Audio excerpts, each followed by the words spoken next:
Hello दोस्तों, नमस्कार। स्वागत है आपका हमारे यूट्यूब चैनल सम्राट एजुकेशन में। दोस्तों, आज की इस वीडियो में आप लोगों को बीएससी एग्रीकल्चर फिफ्थ सेमेस्टर के एक विषय रेनफेड ड्राईलैंड एग्रीकल्चर एजी 501 का कुछ मोस्ट इंपॉर्टेंट क्वेश्चन बताने वाला हूं, जो कि आपके एग्जाम के लिए बहुत ही महत्वपूर्ण है।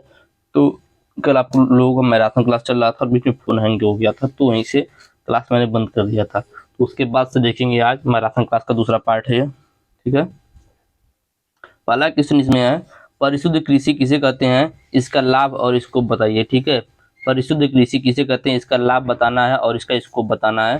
तो चलिए देखते हैं परिशुद्ध कृषि क्या होता है। तो कृषि संसाधनों का कम से कम प्रयोग करके पर्यावरण को ध्यान में रखते हुए गुणवत्तापूर्ण उत्पादन प्राप्त करने की प्रक्रिया को ही परिशुद्ध कृषि बोला जाता है। ठीक है, इसको इंग्लिश में प्रिसीजन फार्मिंग बोला जाता है। क्या बोला जाता है? Precision farming. Precision farming.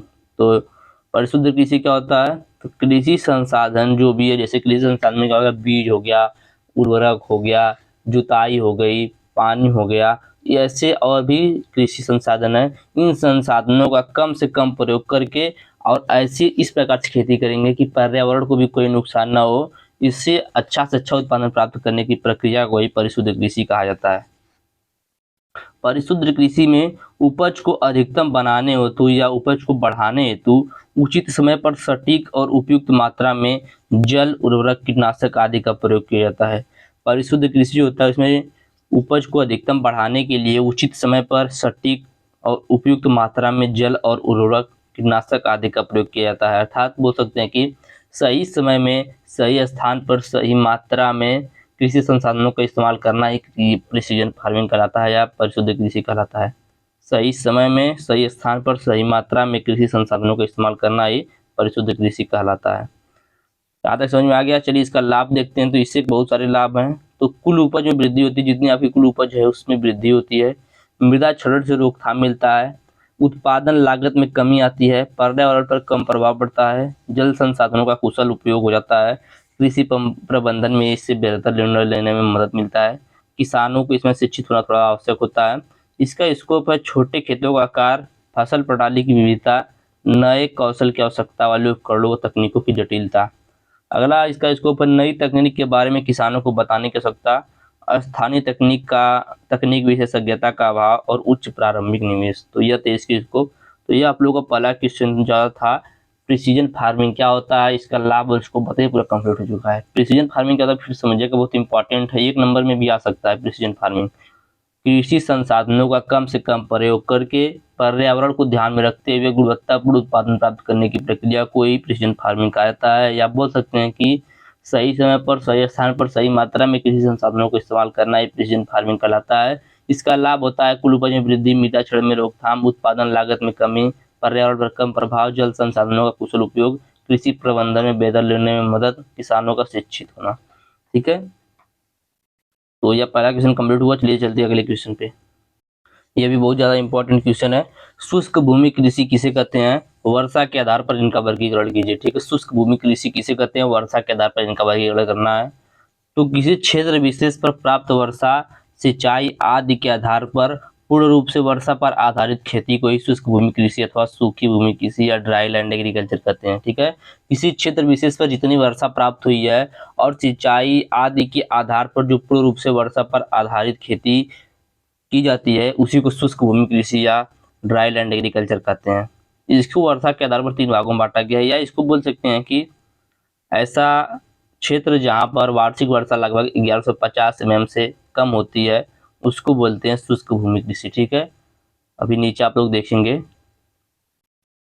तो इतना जानते रहिए कि शुष्क भूमि कृषि क्या होता है। बोलेगा कि शुष्क भूमि कृषि या बारानी कृषि किसे कहते हैं, तो आप वहां पर इसी को लिखेंगे।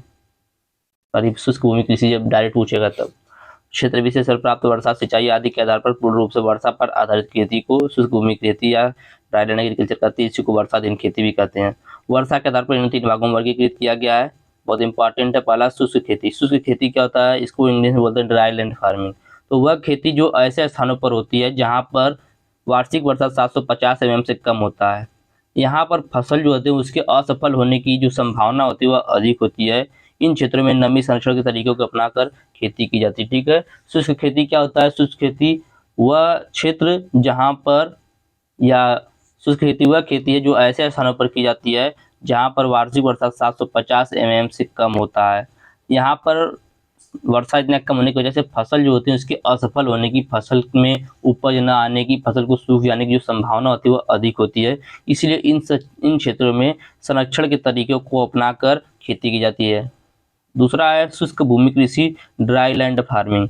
तो ऐसा क्षेत्र जहां पर औसत वार्षिक वर्षा 750 से 1150 mm तक होता है, ठीक है, 750 mm से ज़्यादा 1150 mm तक होता है, वहां पर शुष्क भूमि कृषि अपनाई जाती है। इन क्षेत्रों में फसलों के असफल होने की जो संभावना होती है वह शुष्क खेती से कम होती है। इन क्षेत्रों में भी नमी संरक्षण के तरीकों को अपनाकर खेती किया जाता है, लेकिन इन क्षेत्रों में जो फसल के असफल होने की संभावना होती है शुष्क कृषि से कम होती है। तो दूसरा था शुष्क भूमि कृषि। तीसरा है वर्षाधीन खेती, जिसको बोलते हैं रेनफेड फार्मिंग या बारानी कृषि, ठीक है, या वर्षाधीन खेती। ऐसे क्षेत्र जहां पर वार्षिक वर्षा 1150 mm से अधिक होता है वहां पर फसलों की खेती करना रेनफेड फार्मिंग कहलाता है। इन क्षेत्रों में नमी के अभाव में फसल के नष्ट होने की संभावना बहुत ही कम होती है, न के बराबर होती है। लेकिन इन क्षेत्रों में जल निकास अपनाया जाता है। कभी कभी क्या होता है कि असमान रूप से बारिश हो जाता है, ज़्यादा बारिश हो जाता है तो पानी ज़्यादा हो जाता है, इसकी वजह से इन क्षेत्रों में जल निकास को भी अपनाया जाता है। तो यह था आप लोगों का दूसरा क्वेश्चन, शुष्क भूमि कृषि किसे कहते हैं, वर्षा के आधार पर इनका वर्गीकरण। वर्षा के आधार पर वर्गीकरण पूछा था इसलिए इसको डाला गया है, याद रखिएगा। आगे देखिए अगला क्वेश्चन, वर्षा आधारित कृषि क्या है। वर्षा आधारित कृषि की प्रमुख समस्याएं बताइए एवं इसका समाधान भी लिखिए, ठीक है। वर्षा आधारित कृषि क्या है, रेनफेड फार्मिंग पूछा है क्या है, रेनफेड फार्मिंग के प्रमुख जो समस्याएं हैं, प्रॉब्लम है उसको बताना है, इसका समाधान भी बताना है। तो चलिए देखते हैं प्रमुख समस्या, समाधान और रेनफेड फार्मिंग। तो रेनफेड फार्मिंग क्या होता है, बहुत बार आप लोगों ने देखा होगा पिछले वीडियो में भी, लगभग सभी वीडियो में इस क्वेश्चन को ले लिया जाता है क्योंकि बहुत ही ज़्यादा इंपॉर्टेंट क्वेश्चन है। तो वर्षा आधारित खेती से तात्पर्य उन फसलों की खेती से है जो मुख्य रूप से वर्षा जल की उपलब्धता पर निर्भर होते हैं। ऐसी फसल जो पूर्ण रूप से वर्षा जल के उपलब्धता पर निर्भर होते हैं उसको बोलते हैं वर्षा आधारित खेती। या सिंचाई किए बिना ही कृषि करने की तकनीक को, सिंचाई किए बिना ही वर्षा जल पर निर्भर होकर कृषि करने की तकनीक को वर्षा आधारित कृषि कहते हैं। बारानी कृषि या वर्षा आधारित कृषि एक प्रकार की कृषि प्रणाली है। बारानी कृषि या वर्षा आधारित कृषि या शुष्क भूमि कृषि भी बोल सकते हैं, एक प्रकार की कृषि प्रणाली है जिसमें पौधों को मुख्य रूप से वर्षा द्वारा पोषित किया जाता है, वर्षा द्वारा पाला जाता है, उगाया जाता है, ठीक है, बिना किसी सिंचाई प्रणाली का उपयोग किए। बारानी कृषि या वर्षाधीन कृषि एक ऐसी कृषि प्रणाली है जिसमें पौधे को मुख्य रूप से वर्षा के जल द्वारा पोषित किया जाता है, पाला जाता है, बिना किसी सिंचाई प्रणाली का उपयोग किए। इस प्रकार की कृषि विशेष रूप से वहाँ के प्रदेशों में की जाती है, वहाँ क्षेत्रों में की जाती है जहाँ पर पर्याप्त मात्रा में वर्षा होता है और सिंचाई सुविधाओं की कमी होती है। इसका प्रमुख समस्या और समाधान देखते हैं। तो पहला समस्या इसका है नमी संरक्षण। क्या है, नमी का संरक्षण। शुष्क कृषि की प्रमुख समस्या है मृदा के अंदर नमी का संरक्षण, ठीक है। शुष्क कृषि का प्रमुख समस्या क्या है, मृदा के अंदर नमी का संरक्षण। इसके समाधान के लिए कम वर्षा वाले क्षेत्रों में मेड़बंदी करना चाहिए जिससे वर्षा का अधिक से अधिक पानी खेतों में रोका जा सके। जब पानी खेतों में रुकेगा तो नमी सूखेगा, और सूखेगा तो नमी को अपने अंदर क्या करेगा, ऑब्जर्व कर लेगा। अगला पॉइंट है भूमि की सतह नमी को बचाने के लिए मल्च का प्रयोग करें। भूमि की सतह का जो नमी है उसको बचाने के लिए मल्च का प्रयोग करें। मल्च हमने बताया था एक प्रकार का क्या होता है, एक प्रकार का कृत्रिम या प्राकृतिक आवरण होता है जिसको मृदा के ऊपर लगाया जाता है, जिससे मृदा में नमी का संचय होता है, खरपतवार की कमी होती है। तो सब कुछ मैंने बताया हुआ था आप लोगों को। आगे शुष्क खेती के अंतर्गत बीज दर या पौधों कतारों से कतारों के बीच में अधिक फासला रखा है। तो जब भी आप भूमि में जब भी आप बुआई कर रहे हैं फसलों की तो उसमें बीज दर और पौधों की दूरी और कतारों से कतारों के बीच की दूरी में अधिक फासला रखें और ऐसी किस्मों का प्रयोग करें जो कम नमी में भी अच्छा उपज दे सके। तो यह था इसका प्रमुख समस्या और समाधान एक। आगे देखते हैं इसका दूसरा समस्या खरपतवार नियंत्रण। तो शुष्क खेतों में खरपतवार नियंत्रण भी बहुत ही प्रमुख समस्या है क्योंकि खरपतवार संचित मृदा नमी का काफी भाग उत्छेदन प्रक्रिया द्वारा उड़ा देता है, ठीक है। शुष्क क्षेत्र जो होते हैं वहां पर खरपतवार नियंत्रण भी प्रमुख समस्या होती है क्योंकि खरपतवार यदि रहेंगे किसी क्षेत्र में तो यह भी नमी को अपने अंदर संचित करेंगे, नमी को खींचेंगे जिससे मृदा में नमी की कमी हो जाएगी और इससे काफी भाग उत्छेदन द्वारा उड़ा दिए जाते हैं। तो इसका समाधान क्या है, तो इसके लिए हमें खरपतवार को नियंत्रित करके उगाई जाने वाली फसलों की परिस्थिति के अनुसार विभिन्न खरपतवार नियंत्रण विधियों का प्रयोग करना चाहिए, ठीक है। विभिन्न प्रकार के खरपतवार नियंत्रण जो विधियां होती हैं उनका प्रयोग करना चाहिए और यदि फिर भी खरपतवार है तो खरपतवार को निकाल देना चाहिए। तो यह थी शुष्क भूमि कृषि की प्रमुख समस्या और समाधान। ठीक है, शुष्क भूमि कृषि या वर्षा आधारित कृषि की प्रमुख समस्या और समाधान। एक समस्या मैंने आप लोग बताया था कि असमान वर्षा, असमान रूप से वर्षा हो जाता है। ठीक है, वर्षा का असमान वितरण और लॉन्ग टर्म में रहता है, मानसून जल्दी आता है, तो वह अलग बात है। यहाँ पर यह अलग बात, दोनों में अंतर समझिएगा आप लोग। आगे चलिए देखते हैं अगला क्वेश्चन। शुष्क कृषि का भारत में क्या महत्व है? शुष्क कृषि की विशेषताएं एवं उसके प्रकार लिखिए। ठीक है, जो शुष्क कृषि है, रेनफेड फार्मिंग, भारत में इसकी क्या महत्व है और शुष्क कृषि की विशेषताएं उसके प्रकार को भी लिखना है। तो भारत में 60% कृषि भूमि बारिश पर आधारित है, इसलिए शुष्क खेती का महत्व विशेष रूप से बढ़ जाता है। भारत में लगभग 328 मिलियन हेक्टेयर क्षेत्र पर रेनफेड फार्मिंग की जाती है। कितने हेक्टेयर क्षेत्र पर? 328 मिलियन हेक्टेयर क्षेत्र पर रेनफेड फार्मिंग की जाती है। चलिए देखते हैं, जो कुल कृषि भूमि का 60% है। तो समस्या है सिंचाई सुविधाओं की कमी। तो भारत में ज्यादातर कृषि क्षेत्रों में सिंचाई सुविधाएं सामान्यतः पर्याप्त होती हैं, विशेष करके ग्रामीण क्षेत्रों में। ठीक है, विशेष करके ग्रामीण क्षेत्रों में, इसलिए जल संरक्षण की दिशा में रेनफेड फार्मिंग एक समस्या प्रदान कर सकती है, इसलिए ये रेनफेड फार्मिंग का महत्व थोड़ा बढ़ जाता है। अगला है स्थानीय मौसम में बदलाव। तो अंग्रेजी और साक्षात्कारी डेटा के अनुसार भारतीय मौसमी अनियमितता लगातार बढ़ रही है, जिससे बारिश में असुरक्षा बढ़ सकता है, मतलब अबेरेंट वेदर कंडीशन आ सकता है। रेनफेड फार्मिंग इस खतरे को कम करने में मदद कर सकता है। आगे घटता जल स्तर। तो भारत में जल संसाधनों में घटती स्तर भी एक चिंता का विषय है। इसे देखते हुए रेनफेड फार्मिंग किसानों को पानी की सही व्यवस्था के साथ कृषि करने की सीख देता है। ठीक है, क्योंकि देखेंगे जल का स्तर बहुत ज़्यादा नीचे चला जा रहा है। अगला है कम खर्च। तो इसमें सिंचाई सुविधाएं प्राप्त करने के लिए अधिक खर्च नहीं करना पड़ता है। इसके विपरीत रेनफेड फार्मिंग कम खर्च में सिंचाई की आवश्यकता को पूरा करता है। शुष्क भूमि कृषि जल संसाधनों का संरक्षण करती है, क्योंकि यह दुर्लभ वर्षा मतलब जो भी बारिश का पानी होता है उसको एकत्र करती है और इसको कुशलतापूर्वक उपयोग में लेने में मदद करती है। इसकी वजह से इसका जो महत्व होता है वह थोड़ा बढ़ जाता है। आगे देखते हैं इसकी विशेषता। शुष्क खेती के लिए कम वर्षा की आवश्यकता होती है। शुष्क खेती होता है इसके लिए कम वर्षा की आवश्यकता होती है। यह खेती 750 एमएल से कम वर्षा वाले क्षेत्रों में भी की जा सकती है। जिन क्षेत्रों में यह खेती की जाती है वहां पर बाढ़, सूखा, अन्य जलवायु संबंधी खतरे मौजूद होते हैं। ठीक है, बाढ़ भी आ सकता है, सूखा भी आ सकता है, ऐसे ही अन्य जलवायु खतरे मौजूद होते हैं। इन क्षेत्रों में मिट्टी की सतह लहरदार होनी चाहिए। इन क्षेत्रों में फसलों की पैदावार बहुत कम होती है। ऐसा क्षेत्र में फसलों की पैदावार जो होती है बहुत ही कम होती है। इसका प्रकार जो है तो प्राप्त वर्षा की मात्रा के आधार पर इनको 3 भागों में बांटा गया है, जो कि मैंने अभी आप लोगों को पीछे बता दिया, फिर से रिवीजन हो जाएगा। शुष्क खेती क्या था? ऐसा क्षेत्र जहाँ पर वार्षिक वर्षा 750 एम से कम होता है, वहाँ पर शुष्क खेती की जाती है। और ऐसा क्षेत्र जहाँ पर वार्षिक वर्षा 750 से 1150 एम तक होता है, वहाँ पर खेती शुष्क भूमि कृषि कहलाती है। और अगला रेनफेड फार्मिंग, तो ऐसा क्षेत्र जहाँ पर वार्षिक वर्षा 1150 एम से अधिक होता है, वहाँ के क्षेत्रों में खेती करना वर्षा आधारित खेती कहलाती है। तो यह था आप लोगों का यह क्वेश्चन जो कि पूरा कंप्लीट हो चुका है। उम्मीद करते हैं यह क्वेश्चन भी आपको अच्छे समझ में आ गया होगा। चलिए चलते हैं, देखते हैं आगे अगला क्वेश्चन। बहुत ज़्यादा इंपॉर्टेंट क्वेश्चन है, बहुत ज़्यादा, तो ध्यान से पढ़ समझिएगा क्वेश्चन को। उत्स्वेदन अवरोधक पदार्थ के बारे में बताइए। ठीक है, उत्स्वेदन अवरोधक एंटी ट्रांसपेरेंट जो मटेरियल होता है, पदार्थ होता है, उसके बारे में बताना है। तो हमारा जो पौधा होता है वह जितना भी पानी अपने अंदर ग्रहण करता है उसका 99% जल जो होता है वाष्पोत्सर्जन द्वारा उड़ जाता है। यही जो 99% जल वाष्पोत्सर्जन द्वारा उड़ जा रहा है, इसको रोकने के लिए हम एक पदार्थ यूज करते हैं और इसी पदार्थ को एंटी ट्रांसपेरेंट पदार्थ बोला जाता है। क्या बोला जाता है? एंटी ट्रांसपेरेंट पदार्थ बोला जाता है। तो पौधों द्वारा ग्रहण किए कुछ टेक्निकल इश्यू आ गया, छोड़िए उसको, आप लोग समझिए क्वेश्चन क्या है। तो उत्स्वेदन अवरोधक पदार्थ के बारे में बताना है। क्वेश्चन ऐसा था, तो पौधे द्वारा जो ग्रहण किए गए पानी होता है, कोई पौधा जितना पानी अपने अंदर ऑब्जर्व करता है, जैसे कोई पौधा 100 लीटर पानी अपने अंदर सोखा, तो उसमें से जो 90 लीटर पानी होता है वह वाष्प द्वारा उड़ जाता है, वाष्पोत्सर्जन द्वारा, एंटी ट्रांसपेरेंट द्वारा। लेकिन जो वाष्पोत्सर्जन द्वारा उड़ जाता है, लेकिन जो 10 लीटर पानी होता है, यही 10 लीटर पानी बचता है। तो यही जो 90 लीटर पानी उड़ जा रहा है, इसी पानी को बचाने के लिए एक पदार्थ का यूज किया जाता है और इसी पदार्थ को बोला जाता है एंटी ट्रांसपेरेंट पदार्थ। इसको 4 भागों में बांटा गया। ये 4 प्रकार के होते हैं।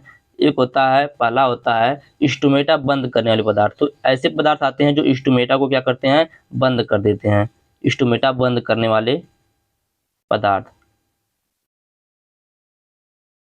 तो ऐसे पदार्थ आते हैं जो क्या करते हैं, स्टोमेटा को बंद कर देते हैं। तो अधिकांश जो वाष्पोत्सर्जन होता है वो पत्तियों की सतह पर जो वर्तमान स्टोमेटा होता है उसी के द्वारा होता है। कुछ पदार्थ जैसे फिनाइल मर्क्यूरिक एसीटेट, क्या phenyl mercuric acetate, phenyl mercuric acetate, acetate, ये जो फिनाइल मर्क्यूरिक एसीटेट इसको शॉर्ट में PMA बोला जाता है, याद रखिएगा PMA। तो कुछ कुछ पदार्थ जैसे फिनाइल मर्क्यूरिक एसीटेट और कुछ खरपतवारनाशी जैसे एट्राजीन कम सांद्रता पर वाष्पोत्सर्जन को रोकते हैं, क्योंकि ये स्टोमेटा को बंद कर देते हैं। यदि इनकी कम सांद्रता में यूज करेंगे तो यह क्या करेंगे, स्टोमेटा को बंद कर देंगे, और स्टोमेटा के बंद हो जाने पर प्रकाश संश्लेषण भी रुक जाता है। किंतु PMA वाष्पोत्सर्जन प्रकाश संश्लेषण की अपेक्षा अधिक करता है। किंतु जो PMA होता है, प्लांट मर्क्यूरिक एसीटेट होता है, यह वाष्पोत्सर्जन प्रकाश संश्लेषण की अपेक्षा अधिक कम कर देता है।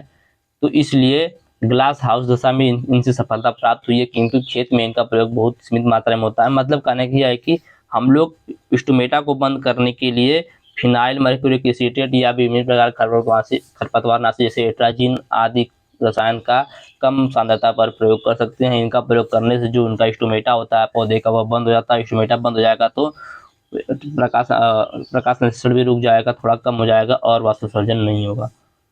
आगे देखते हैं, दूसरा टाइप होता है परावर्तन करने वाले पदार्थ, रिफ्लेक्टेड टाइप, ठीक है, रिफ्लेक्टेंट टाइप। तो यह सफेद पदार्थ होते हैं। क्या होता है, एक प्रकार का सफेद पदार्थ होता है जिसके लेप से पत्तियों में परावर्तन चढ़ जाता है, ठीक है। ये जैसे पत्ती है, पत्ती है ना, तो ये एक सफेद पदार्थ होता है जिसको इसी पत्ती के ऊपर लगा दिया जाता है, तो इससे परावर्तन चढ़ जाता है। परावर्तन जब चढ़ जाएगा तो इससे तापक्रम भी कम हो जाता है तथा पत्तियों के वाष्पीय दबाव को कम करके वातावरण में जल को जाने नहीं देता है। इसके लिए 5% केओलिन के छिड़काव से वाष्पोत्सर्जन काफी कम हो जाता है। और याद रखिएगा, यह था परावर्तन करने वाला पदार्थ। परावर्तन करने वाले पदार्थ के लिए किसका यूज किया जाता है, तो 5% केओलिन का, 5% केओलिन का यदि छिड़काव कर देंगे पत्तियों के ऊपर तो पत्तियों पर एक लेप के रूप में चढ़ जाएगा जो कि परावर्तन करने वाला होता है। अगला है और सबसे लास्ट है वृद्धि कम करने वाले पदार्थ। तो कुछ पदार्थ ऐसे आते हैं जो पौधे की वृद्धि को ही कम कर देते हैं, ठीक है। तो कुछ रसायन पौधे की भूमि से ऊपर के जो भी भाग होते हैं उनकी वृद्धि को रोक देते हैं। जैसे ये पौधा है ना, ये एक पौधा है और यह नीचे का जड़ है उसका, ठीक है। तो पौधे के जो ऊपर का भाग है इसको यहीं पर इसकी वृद्धि को रोक देगा और नीचे की जो जड़ है इसकी वृद्धि को बढ़ाएगा। मतलब ऊपर की जो पौधे की भाग है उनको रोक देगा, नीचे की जड़ की वृद्धि को बढ़ाएगा।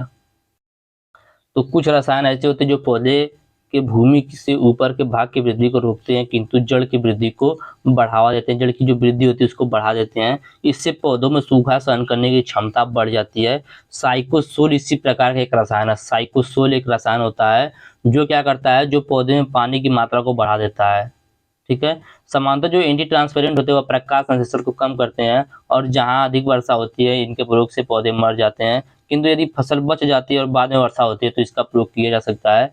इसका प्रयोग नर्सरी में भी किया जा सकता है। तोड़ा या प्रयोग को सिकुड़ने से बचाने के लिए मोम का प्रयोग किया जाता है। और इसमें चौथा एक प्रकार होता है फिल्म बनाने वाला, झिल्ली बनाने वाला, ठीक है, झिल्ली बनाने वाला एंटी ट्रांसपेरेंट। तो ये पदार्थ पत्तियों पर प्लास्टिक और मोम के समान एक पत्ती फिल्म बनाकर पानी की हानि को रोकते हैं। यह ऐसे पदार्थ होते हैं जो पत्तियों पर प्लास्टिक और मोम के समान एक पत्ती से फिल्म बना देते हैं और फिल्म बनाकर जल की हानि को रोकते हैं। इसके लिए मोबिलिप, हेक्साडिकोनाल, सिलिकॉन आदि फिल्म बनाने वाले एंटी ट्रांसपेरेंट का यूज किया जाता है। किसका यूज किया जाता है, मोबिलिप, हेक्साडिकोनाल, सिलिकॉन आदि फिल्म बनाने वाले एंटी ट्रांसपेरेंट का यूज किया जाता है। क्योंकि ये प्रकाश संश्लेषण को भी रोकते हैं इसलिए इनका प्रयोग बहुत कम मात्रा में होता है। और इसमें जो फिल्म बनता है उसके कुछ गुण होते हैं, जैसे फिल्म जो हो वह पतला होना चाहिए, ठीक है, यह पानी निकलना अधिक रोके और कार्बन डाइऑक्साइड का निकलना कम, और फिल्म बीच में टूटना नहीं चाहिए, ऐसा फिल्म बनना चाहिए। तो यह था आप लोगों का अगला क्वेश्चन, जो कि पूरा क्वेश्चन था स्वेदन अवरोधक के बारे में बताइए, इसके प्रकार भी लिखिए। तो ये 4 प्रकार का होता है, मैंने बताया, स्टोमेटा बंद करने वाला, फिल्म बनाने वाला, परावर्तन करने वाला, वृद्धि कम करने वाला। स्टोमेटा बंद करने वाला पदार्थ जो होता है इसमें फिनाइल मर्क्यूरिक एसिड और कुछ खरपतवारनाशी जैसे एट्राजीन आदि को कम सांद्रता पर यूज करते हैं तो यह क्या करते हैं, स्टोमेटा को बंद कर देते हैं, जिससे वाष्पोत्सर्जन रुक जाता है। फिल्म बनाने वाले पदार्थ में मैंने बताया आप लोगों को, मोबिलिक, हेक्साडिगोनल, सिलिकॉन आदि फिल्म बनाने वाले एंटी ट्रांसपेरेंट होते हैं। पौधे की पत्तियों के ऊपर एक पतली फिल्म बना देते हैं, जिससे क्या होता है प्रकाश संश्लेषण भी रुक जाता है और वाष्पोत्सर्जन भी रुक जाता है। लेकिन इससे प्रकाश संश्लेषण रुक जाता है, इसकी वजह से इसका प्रयोग बहुत कम किया जाता है। जो फिल्म बनता है पौधे के ऊपर, उसका कुछ वांछित गुण होते हैं, जैसे फिल्म जो पतला बनना चाहिए, ठीक है, फिल्म क्या पतला होना चाहिए, फिल्म में से पानी निकलना चाहिए, पानी निकलना अधिक रोकना चाहिए और कार्बन डाइऑक्साइड का निकलना कम, फिल्म बीच में टूटना नहीं चाहिए। फिर हमने बताया परावर्तन करने वाले पदार्थ, तो यह भी एक प्रकार के सफेद पदार्थ होते हैं, इसके लेप से पत्तियों में परावर्तन चढ़ जाता है। परावर्तन कम होने से तापक्रम भी कम हो जाता है तथा पत्तियों में वाष्पीय दाब को कम करने पर वातावरण में जल जाने नहीं देता है। इसके लिए 5% केओलिन के छिड़काव से वाष्पोत्सर्जन काफी कम हो जाता है। उसका माना जाता है वृद्धि कम करने वाले पदार्थ, तो कुछ रसायन ऐसे होते हैं जो भूमि से ऊपर के भाग की वृद्धि को रोक देते हैं किंतु जड़ की वृद्धि को बढ़ा देते हैं। इससे पौधों में सूखा सहन करने की क्षमता बढ़ जाती है। साइकोसोल इसी प्रकार का एक रसायन है जो पौधे में पानी की मात्रा को बढ़ा देता है। उम्मीद करते हैं यह क्वेश्चन भी आपको समझ में आया होगा। चलिए चलते हैं अगले क्वेश्चन पे। भारत में शुष्क क्षेत्रों में विभिन्न प्रकार की पाई जाने वाली मृदाओं की विशेषता के बारे में लिखना है, ठीक है। भारत के जो शुष्क क्षेत्र होते हैं उनमें विभिन्न क्षेत्रों में पाई जाने वाली जो मृदा होती है उसके बारे में बताना है। तो भारत के शुष्क क्षेत्रों में विभिन्न प्रकार की मृदाएं पाई जाती है। इसमें पहली और रेगूर या काली मिट्टी, तो यह मृदा दक्षिण भारत के प्रमुख शुष्क क्षेत्रों में पाई जाती है, जैसे महाराष्ट्र, मध्य प्रदेश, गुजरात, कर्नाटक, तेलंगाना, आंध्र प्रदेश। इसकी विशेषता यह है कि इसको काली मिट्टी के नाम से जाना जाता है। इस प्रकार की मृदा खेती के लिए उपयुक्त होती है। दूसरा है लेटराइट मृदा। यह मृदा भारत के दक्षिण पश्चिमी भागों, उड़ीसा, केरल, कर्नाटक, महाराष्ट्र के कुछ क्षेत्रों में पाई जाती है, ठीक है। ये जो लेटराइट मृदा होती है, यह मृदा दक्षिण पश्चिमी भागों, उड़ीसा, केरल, कर्नाटक, महाराष्ट्र के कुछ क्षेत्रों में पाई जाती है। इसकी विशेषता यह होती है कि इस मृदा में अधिकतम धातुओं की मात्रा पाई जाती है। यह मृदा पोषक तत्वों की कमी के कारण खेती के लिए उपयुक्त नहीं होता है। और अगला एरिड या बलुई मृदा, तो यह मृदा राजस्थान के थार मरुस्थल क्षेत्रों में पाई जाती है। इसकी विशेषता यह होती है कि इस मिट्टी में प्रमुख सामग्रियों की कमी होती है, सूखे के प्रभाव के कारण खेती के लिए उपयुक्त नहीं होती है यह। और अगला है लवणीय मृदा, तो समुद्र तटीय क्षेत्रों में खास करके गुजरात, महाराष्ट्र, उड़ीसा, तमिलनाडु, आंध्र प्रदेश आदि क्षेत्रों में यह मृदा पाई जाती है। इसकी विशेषता यह होती है कि इसमें अधिक मात्रा में लवण होता है, जिससे खेती के लिए उपयुक्त नहीं होता जी, ठीक है। लवणीय मृदा जो होती है मुख्य रूप से गुजरात, महाराष्ट्र, उड़ीसा, तमिलनाडु, आंध्र प्रदेश क्षेत्रों में पाई जाती है और इसमें लवण अधिक होता है, इसलिए यह खेती के लिए उपयुक्त नहीं होता है। तो यह था आप लोगों का अगला क्वेश्चन। आगे देखेंगे, छोटा सा ये क्वेश्चन रहेगा, शुष्क कृषि में कवर क्रॉप की क्या भूमिका है। शुष्क कृषि हम करते हैं, वहाँ पर कवर क्रॉप जो होता है उसकी क्या भूमिका होती है। तो ये फसलें जो वे फसली पौधे जो कटाई के उद्देश्य से नहीं बल्कि मिट्टी के ढकने के उद्देश्य से लगाए जाते हैं, उसी को कवर क्रॉप बोलते हैं, ठीक है। वे फसली पौधे जो कटाई के उद्देश्य से नहीं बल्कि मिट्टी के ढकने के उद्देश्य से लगाए जाते हैं, उसको कवर क्रॉप बोलते हैं। कवर क्रॉप एक कृषि पारिस्थितिकी तंत्र में मिट्टी के कटाव, मिट्टी की गुणवत्ता, पानी, खरपतवार, कीट, बीमारियों आदि का प्रबंधन करती है। शुष्क भूमि में कवर क्रॉप की निम्न भूमिकाएं होती हैं, जैसे ज्वार, बाजरा, मक्का, मूंगफली, सोयाबीन, अरहर। इस प्रकार के जो कवर क्रॉप होते हैं इनको लगाया जाता है। यह क्या करते हैं, इनको ज़्यादातर इसकी उपज लेने से या इसको काटने के उद्देश्य से नहीं बल्कि भूमि को ढकने के उद्देश्य से इनको उगाया जाता है, इसको बोलते हैं कवर क्रॉप। आगे देखते हैं, भारत के शुष्क क्षेत्रीय कृषि क्षेत्रों का वर्गीकरण कीजिए। Classification of dry farming area of India, मतलब भारत जो हमारा देश है यहाँ पर शुष्क क्षेत्रीय कृषि जो होते हैं उनका वर्गीकरण करना है। तो भारत में हमारे शुष्क कृषि क्षेत्रों को मुख्य रूप से 3 भागों में बांटा गया है। पहला है भारत के मैदानी शुष्क क्षेत्र, शुष्क क्षेत्र। तो इन क्षेत्रों में खेती वर्षा के ऊपर निर्भर होती है, जिसमें राजस्थान, हरियाणा, पंजाब, उत्तर प्रदेश के दक्षिण पश्चिमी जिले और मध्य भारत के उत्तरी पश्चिमी जिले आते हैं। दूसरा जो भाग है वह है आंध्र प्रदेश, तमिलनाडु व कर्नाटक में ग्रेनाइट पठार वाले क्षेत्र, ठीक है। आंध्र प्रदेश, तमिलनाडु व कर्नाटक में ग्रेनाइट पठार वाले क्षेत्र। तो हमारे देश में इन सभी क्षेत्रों के अंदर 1/5 जिले शुष्क क्षेत्रों के अंतर्गत गिने जाते हैं। और तीसरा टाइप होता है दक्षिण भारत में ट्रेपियन पठार वाला क्षेत्र, तो इसमें महाराष्ट्र, गुजरात, कर्नाटक व आंध्र प्रदेश के शुष्क क्षेत्र शामिल होते हैं। यह जो सभी क्षेत्र मैंने आप लोग बताया, इन सभी क्षेत्रों में खेती वर्षा पर आधारित होती है और नमी संरक्षण, जल संचयन आदि प्रक्रिया करके बुआई की जाती है। तो यह था भारत के शुष्क क्षेत्रीय कृषि क्षेत्रों का वर्गीकरण, जो कि 3 भागों में बांटा गया। पहला भारत के मैदानी शुष्क क्षेत्र, जिसमें राजस्थान, हरियाणा, पंजाब, उत्तर प्रदेश के दक्षिण पश्चिमी जिले व मध्य भारत के उत्तर पश्चिमी जिले आते हैं। दूसरा आंध्र प्रदेश, तमिलनाडु, कर्नाटक के ग्रेनाइट पठार वाले क्षेत्र, इसमें हमारे देश में इन सभी क्षेत्रों के अंतर्गत 1/5 जिले शुष्क क्षेत्रों में गिने जाते हैं। तीसरा है दक्षिण भारत में टेपी पठार वाला क्षेत्र, तो इसमें महाराष्ट्र, गुजरात, कर्नाटक व आंध्र प्रदेश के शुष्क क्षेत्र शामिल होते हैं। इन सभी क्षेत्रों में खेती वर्षा पर आधारित होती है और नमी संरक्षण, जल संचयन आदि प्रक्रिया करके बुआई किया जाता है। आगे देखते हैं, एकीकृत वाटरशेड मैनेजमेंट प्रोग्राम के बारे में बताना है। एकीकृत वाटरशेड प्रबंधन कार्यक्रम के बारे में बताइए, ऐसा क्वेश्चन आता है। इसको अंग्रेजी में बोलते हैं integrated watershed management program, IWMP short में इसको बोला जाता है, जो कि इम्पॉर्टेंट है एग्जाम के लिए। तो आज बहुत ज़्यादा दिक्कत हो रहा है वीडियो बनाने में, बहुत बार बार पेज ही गायब हो जा रहा है, पता नहीं क्यों। तो चलिए देखते हैं। भारत का कृषि योग्य क्षेत्र 142 मिलियन हेक्टेयर है और इसमें से केवल 85 मिलियन हेक्टेयर वर्षा आधारित है। ठीक है, 142 मिलियन हेक्टेयर क्षेत्र में से 142 मिलियन हेक्टेयर क्षेत्र में से 85 मिलियन हेक्टेयर क्षेत्र जो है वर्षा आधारित है। ठीक है, और कम कृषि उत्पादकता, मिट्टी के क्षरण, जल धारण क्षमता की कमी और पशुधन की खराब गुणवत्ता से ग्रस्त है। इन सभी कारकों ने मिलकर इन क्षेत्रों में रहने वाले लोगों के लिए घोर गरीबी और कुपोषण को पैदा कर दिया। IWMP का उद्देश्य मिट्टी के कटाव को रोकना, वनस्पति आवरण का पुनर्जनन, वर्षा जल संचयन की शुरुआत और भूजल स्तर को पुनर्रिचार्ज करना है।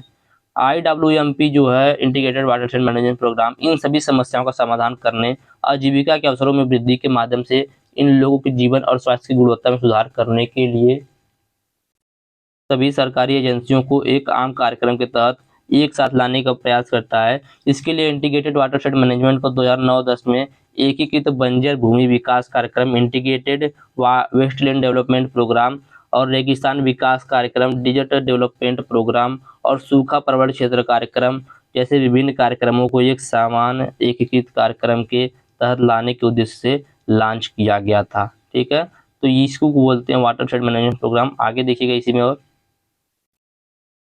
एकीकृत वाटरशेड मैनेजमेंट प्रोग्राम भारत सरकार द्वारा 2009-10 में शुरू की गई एक राष्ट्रीय योजना है। इसका उद्देश्य देश के विभिन्न क्षेत्रों में जल संसाधनों का संरक्षण, विकास और प्रबंधन करना है।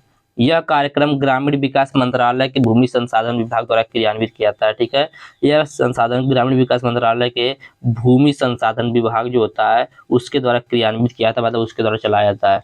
तो याद रखिएगा, एकीकृत वाटरशेड मैनेजमेंट प्रोग्राम 2009-10 में शुरू किया गया एक राष्ट्रीय योजना होता है। आगे इसका देखेंगे उद्देश्य। इसका मुख्य उद्देश्य है जल संसाधनों का संरक्षण। इसमें वर्षा जल संचयन, भूजल रिचार्ज, मृदा अपरदन नियंत्रण और वनीकरण जैसी गतिविधियां शामिल हैं। जल उपयोग वृद्धि, तो इसमें सिंचाई प्रणालियों में सुधार, जल उपयोग दक्षता और जल संरक्षण तकनीकियों को अपनाने पर ध्यान दिया जाता है। सूखा प्रबंधन, तो इसमें सूखा राहत कार्यों के साथ साथ दीर्घकालिक सूखा प्रबंधन रणनीतियां भी अपनाई जाती हैं। और अगला है जीविका में सुधार, तो इससे किसानों और ग्रामीण समुदायों को जल आधारित आजीविका के अवसर भी प्रदान करते हैं ये। ठीक है, तो आगे देखते हैं अगला क्वेश्चन। कुछ फसलों के ड्रॉट टॉलरेंस वैरायटी, मतलब जो कि सूखा सहन करने वाली वैरायटी है उसके बारे में यहाँ पर। तो राइस का देखिएगा सवर्णा सब्जेक्ट 1 ड्रॉट गार्ड। ठीक है, मेज का DKC 63 और 42, वीट का ड्राईलैंड 502 और CIMMYT C 528। ठीक है, बार्ली का डायमंड और टैडमाउर, sorghum का 60 और ICS भी 700, मस्टर्ड का NRCDR धान 42 और सरसों महक। पी का है आशा पार्वती। वर्षा दिन खेती की प्रमुख समस्या मैंने आप लोगों को बताया फिर से, मानसून की अनियमितता, कहीं पे ज़्यादा कहीं पे कम वर्षा, कम ज़्यादा धारण क्षमता, वास्तु सर्जन, मानसून। आगे देखते हैं, यह भी बहुत ज़्यादा इंपॉर्टेंट क्वेश्चन है। वर्षा दिन खेती एवं शुष्क खेती भूमि में क्या अंतर है। ठीक है, वर्षा दिन खेती बोल सकते हैं या शुष्क खेती बोल सकते हैं, या शुष्क भूमि खेती में क्या अंतर है। वर्षा दिन खेती और शुष्क खेती या शुष्क भूमि कृषि में क्या अंतर है, तो चलिए देखते हैं। तो ऐसे क्षेत्र जहाँ पर वार्षिक वर्षा 1150 mm से अधिक होता है उसको रेनफेड फार्मिंग बोलते हैं, और ऐसा क्षेत्र जहाँ पर वार्षिक वर्षा 1150 mm से कम होता है उसको ड्राईलैंड फार्मिंग या ड्राई फार्मिंग बोलते हैं। रेनफेड फार्मिंग में वायु वेग कम होता है, विंड वेलोसिटी जो होती है वह कम होती है, और जो ड्राईलैंड फार्मिंग होता है इसमें विंड वेलोसिटी अधिक होती है। रेनफेड फार्मिंग में वर्षा का पर्याप्त तथा अपेक्षाकृत अच्छा वितरण होता है, लेकिन जो ड्राईलैंड फार्मिंग होता है इसमें कम वर्षा के साथ साथ वर्षा जो होती है वह मतलब असमान रूप से होती है, कहीं पर ज़्यादा कहीं पर कम वर्षा होती है। आगे देखते हैं, इवापोरेशन अधिक होता है। इसमें जो इवापोरेशन होता है वह कम होता है, लेकिन इसमें इवापोरेशन अधिक होता है। आगे है, इसमें फसल के नष्ट होने की संभावना न के बराबर होती है, जो रेनफेड फार्मिंग होता है इसमें फसल के नष्ट होने की संभावना न के बराबर होती है, और जो ड्राई लैंड फार्मिंग होता है इसमें फसल के नष्ट होने की संभावना अधिक रहती है। आगे देखेंगे एक क्वेश्चन, सूखा सहनशीलता से आप क्या समझते हैं? ठीक है, सूखा सहनशीलता बहुत ज्यादा इंपॉर्टेंट टॉपिक है। तो सूखा सहनशीलता, इसको सूखा को बोलते हैं जल विभव, मतलब वह पौधा जो सूखे में भी उत्पादन दे सके उसको बोलते हैं सूखा सहनशील पौधा।